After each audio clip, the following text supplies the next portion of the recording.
How do I know if adapted lenses are right for me? I'm Dave Weber, and in this episode, we're going to determine if adapting lenses is right for you. Now, to answer this question, I think we need to understand a little bit of history about lenses. Back in the 1900s, the last century, they only made film cameras. And most of these film cameras had interchangeable lenses. Now, there were 96 different camera manufacturers of film cameras, and each one of these 96 different manufacturers made a camera with a different lens mount. Also, all of the lenses that they made had the exact mount that was needed for that lens to fit onto the camera. And any other lens manufactured by somebody else would not fit on their camera because it had a different mount. Why did they do this? Well, simple. Because if they sold you a camera, they wanted to lock you in and only be able to buy and use lenses that they made. Then, a little bit after the year 2000, digital cameras started to be made. And digital cameras came up with 11 new mounts. So now we had a total of 107 different lens mounts.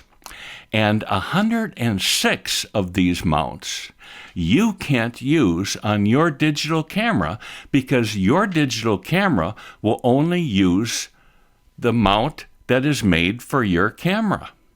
About 20 years ago, some companies started making modifiers called adapters that would allow you to mount non-native lenses on your cameras. Back in about 2015, I had been shooting Leica R, Zeiss CF, M42, and Nikon F lenses. I really liked all of these lenses.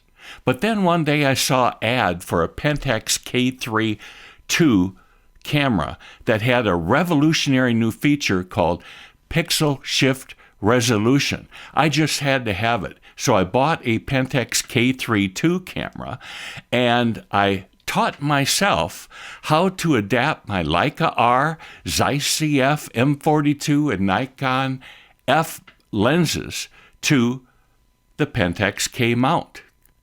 And then I kind of started to like this adapting. So I bought some specialty tools. I got into it deeper, spent more time on it, expanded to basically all brands of cameras and lenses. I developed brand new ways that had never been done before to adapt lenses. I wrote articles on lens adapting in the internet, and eventually I became a full-time lens adapter. In this course, I'm going to share with you the 10 methods that I use for adapting lenses, and I'll emphasize the custom adapting secrets that I have developed. You're going to learn how to adapt both film era lenses and modern lenses. For example, here's one of my favorite lenses, a Voigtlander Heliar 50mm f3.5. And I have 3 adapters here that I can put on the base of this lens that will allow me to fit on my Micro Four Thirds camera, my Fuji X camera, and my Nikon Z cameras. So that's one of the 10 ways of adapting lenses, one of the simpler ways that I'm going to be reviewing.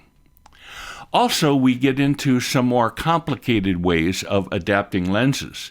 And one of them is to take non-photographic lenses, some that don't even have mounts like these. There's no lens mount on them. And I'll teach you how to adapt these to fit on your current digital camera. In order for you to make an informed decision as to whether or not adapting lenses is right for you, you need to understand both the advantages and the disadvantages of adapting lenses. So let's start with the discussion of the 6 disadvantages of adapting lenses.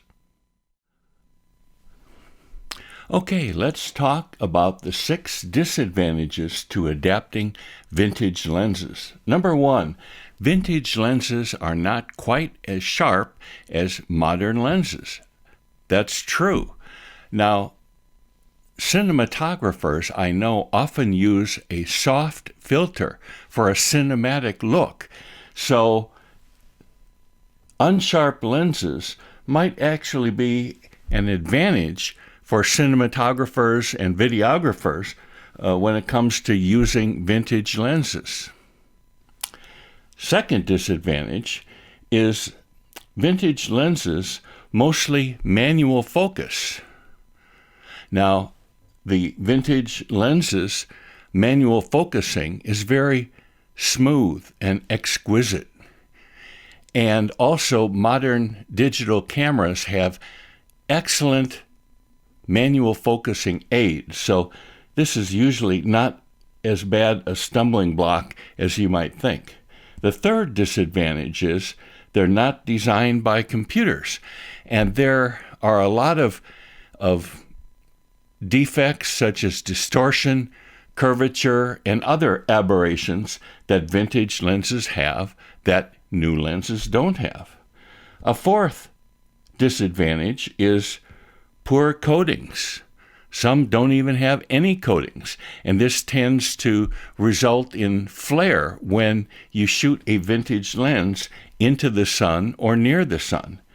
Number 5, vintage lenses primarily are prime lenses, and there are very few good zoom lenses that are vintage, older film era lenses. Now, that's not a problem for me because I shoot an iPhone 12 and there are 2 fixed prime lenses on my iPhone 12. So going from an iPhone or any smartphone with prime lenses to a large camera with prime lenses is a natural thing for me. But for some people, it might be a disadvantage. And the 6th disadvantage is shooting vintage lenses is slower. You have to manually focus them. If you are going to be shooting fast action, sports, or birds in flight, you're probably going to want to use an autofocus modern lens. Okay, let's talk about the 4 advantages of adapting vintage lenses. They are more available lenses, value, build, and rendering. Let's take a closer look at available lenses. Now, if you're shooting a mirrorless digital camera body, you are going to primarily only be able to use the native lenses built for that body and a few third-party lenses that are made in your mount. But if you learn to adapt lenses, you will be able to use millions, actually tens of millions of DSLR and SLR lenses on your digital mirrorless camera.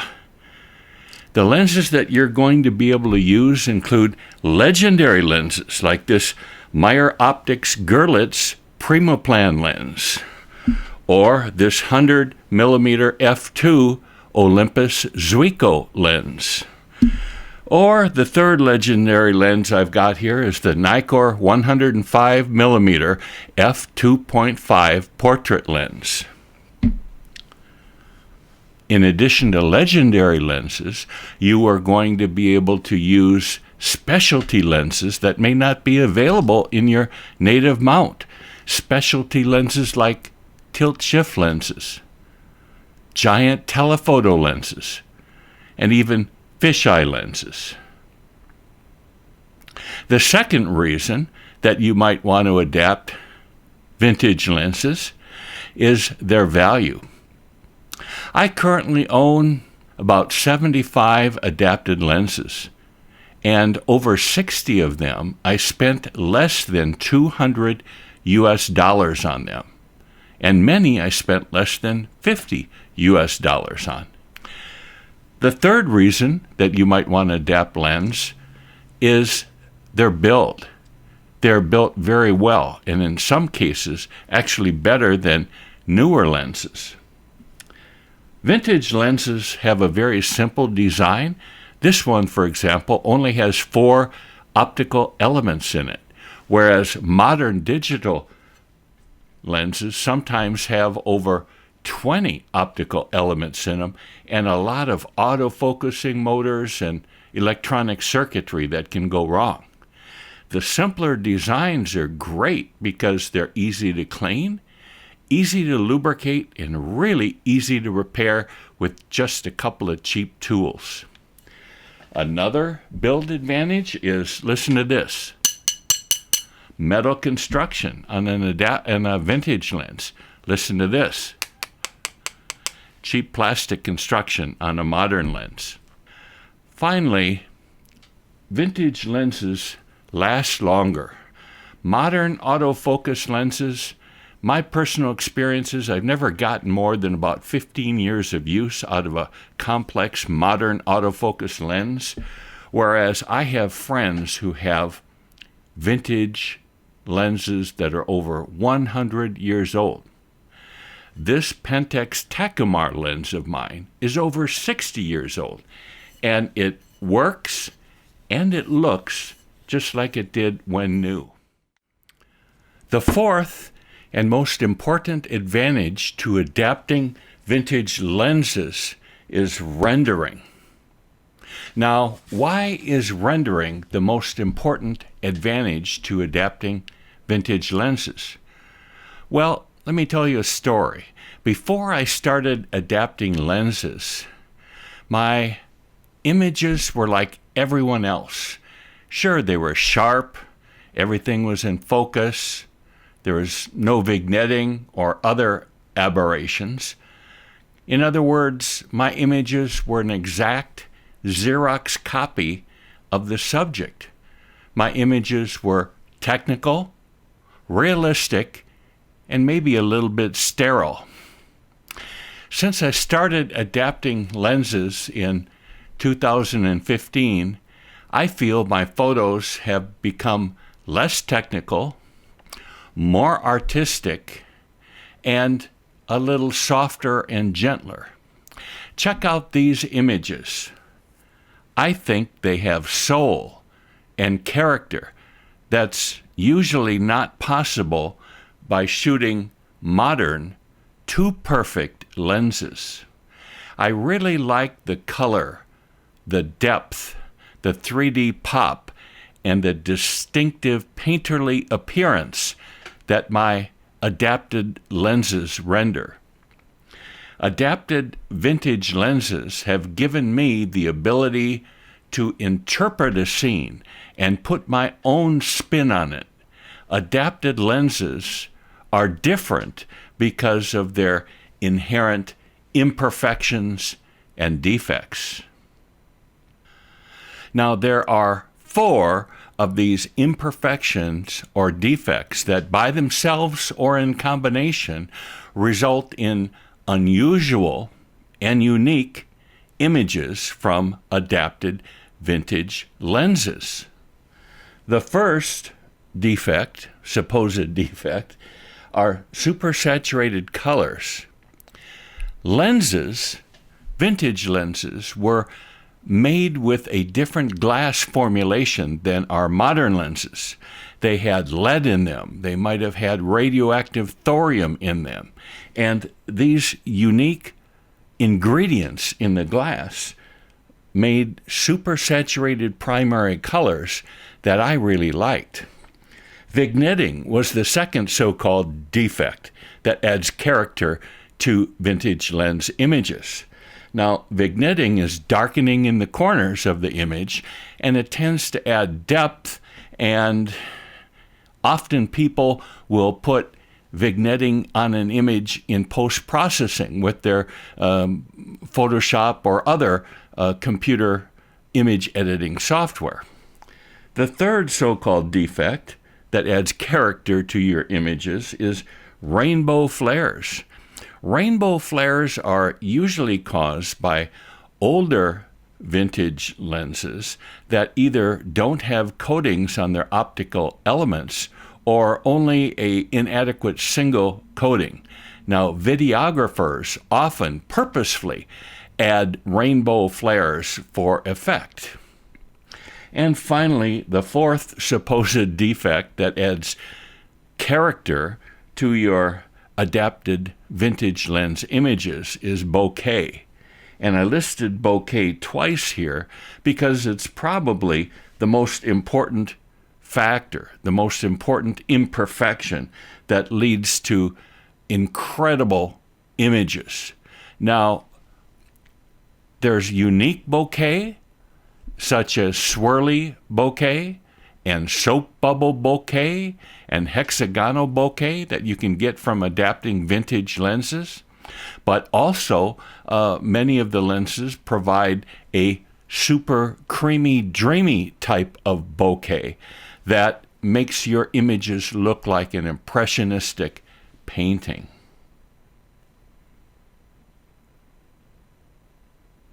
So, if you've decided that you'd like to learn more about adapting lenses to modern cameras, I invite you to take my course. Enjoy your journey of discovery.